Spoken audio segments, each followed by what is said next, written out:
उस रात अगर किसान का बेटा करण सिर्फ 5 मिनट देर कर देता तो अगले दिन पूरा गांव एक ऐसी मुसीबत में फंस जाता जिसकी किसी ने कल्पना भी नहीं की थी। लेकिन उस समय करण को जरा भी अंदाजा नहीं था कि एक अजीब सी आवाज उसकी जिंदगी बदलने वाली है। करण अचानक काम रोक देता है। वो चौंक कर आवाज की तरफ देखने लगता है। ये कैसी आवाज है इतनी रात को? करण ध्यान से सुनता है। आवाज फिर बंद हो जाती है। चारों तरफ फिर से सन्नाटा। शायद मेरा वहम होगा। करण फिर से काम शुरू करता है। तभी पहले से भी ज्यादा तेज आवाज आती है।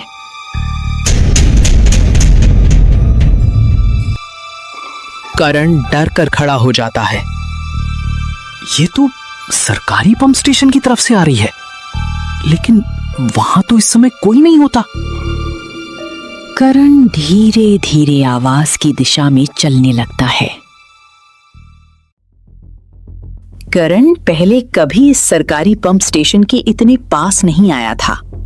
गांव के लोग हमेशा कहते थे, बिना काम यहां मत जाना। करण गेट के पास पहुंचता है। अंदर झांकने की कोशिश करता है, लेकिन कुछ दिखाई नहीं देता। अचानक ऐसा लगता है जैसे अंदर किसी ने लोहे पर जोर से हाथ मारा हो। करण एकदम पीछे हट जाता है।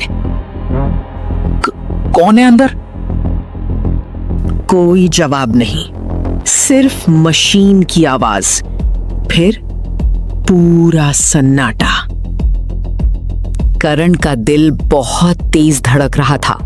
वो वापस जाने ही वाला था। तभी उसकी नजर दीवार पर लगे एक पुराने बोर्ड पर पड़ी। असामान्य आवाज, धुआं, खराबी। करण मोबाइल निकालता है, नंबर सेव करता है, लेकिन कॉल नहीं करता। अगर ये छोटी सी बात हुई और मैंने बेवजह फोन कर दिया तो सब मेरा मजाक उड़ाएंगे। वो मोबाइल वापस जेब में रख देता है और घर की तरफ चल पड़ता है।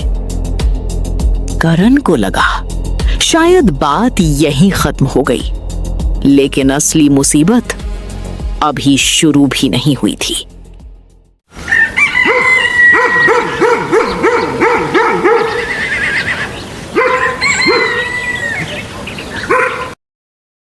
क्या बात है करण, आज तू इतना चुप क्यों है? कुछ नहीं बाबा, बस रात को सरकारी पंप स्टेशन की तरफ से अजीब आवाज आ रही थी। अरे बेटा, इतनी बड़ी मशीनें हैं, कभी कभी आवाज आ ही जाती है, ज्यादा सोच मत। लेकिन करण का मन मानने को तैयार नहीं था। उसे बार बार वही आवाज याद आ रही थी।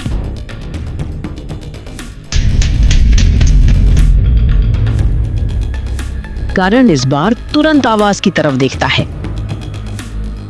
फिर शुरू हो गई। इस बार आवाज पहले से ज्यादा तेज है।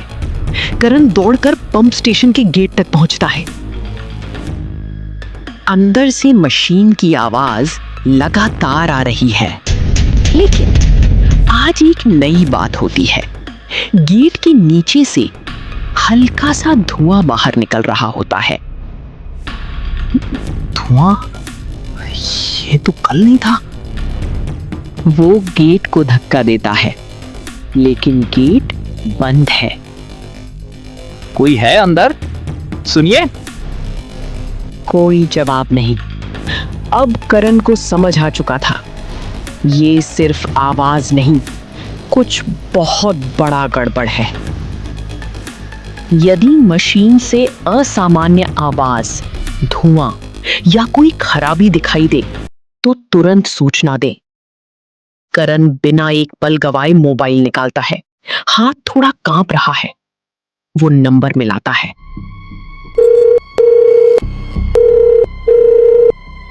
हेलो, सरकारी सिंचाई पंप स्टेशन।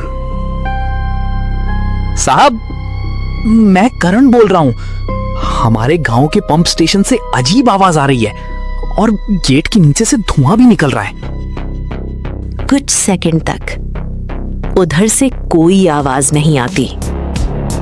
हेलो साहब, तुम वहीं रुको, किसी भी हालत में अंदर मत जाना, हम अभी निकल रहे हैं।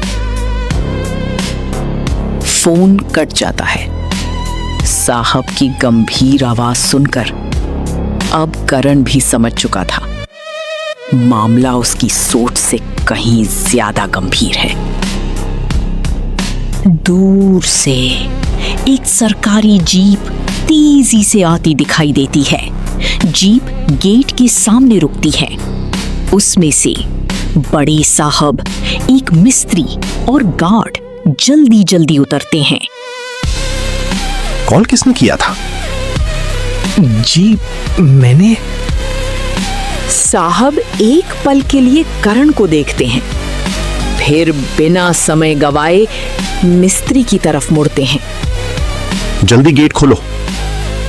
गार्ड ताला खोलता है। गेट धीरे धीरे खुलता है। अंदर से मशीन की आवाज पहले से भी ज्यादा तेज सुनाई देती है। गेट खुलते ही बड़े साहब, मिस्त्री और गार्ड तेजी से अंदर भागते हैं। करण भी कुछ कदम आगे बढ़ता है, लेकिन गार्ड उसे रोक देता है। बेटा, तुम यहीं रुको, अंदर जाना सुरक्षित नहीं है। लेकिन अंदर हुआ क्या है? पहले साहब देखने दो। करण बाहर खड़ा था, लेकिन अंदर से आ रही आवाजें उसके दिल की धड़कन और तेज कर रही थीं। बड़े साहब मशीन के पास पहुंचते हैं। एक बड़ा बोल्ट आधा बाहर निकला हुआ है। मशीन जोर जोर से कांप रही है। मोटर से हल्का धुआं निकल रहा है। साहब, ये बोल्ट पूरी तरह ढीला हो चुका है। तुरंत मेन स्विच बंद करो, अभी। मिस्त्री दौड़कर स्विच की तरफ जाता है। अचानक पूरे कमरे में सन्नाटा छा जाता है। मशीन बंद हो चुकी होती है। मशीन बंद होने के बाद कुछ सेकंड तक कोई कुछ नहीं बोलता। सिर्फ सबकी सांसों की आवाज सुनाई देती है।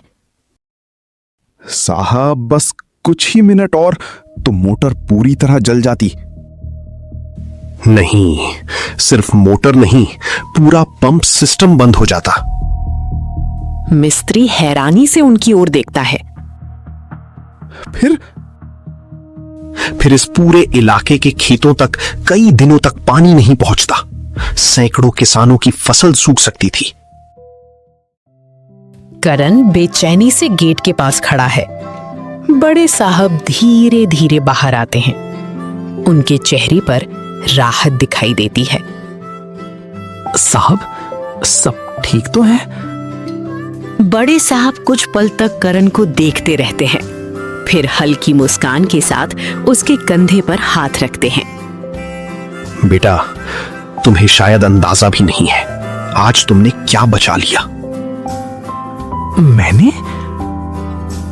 हाँ, अगर तुम्हारा फोन 5-10 मिनट और देर से आता तो नुकसान बहुत बड़ा हो सकता था।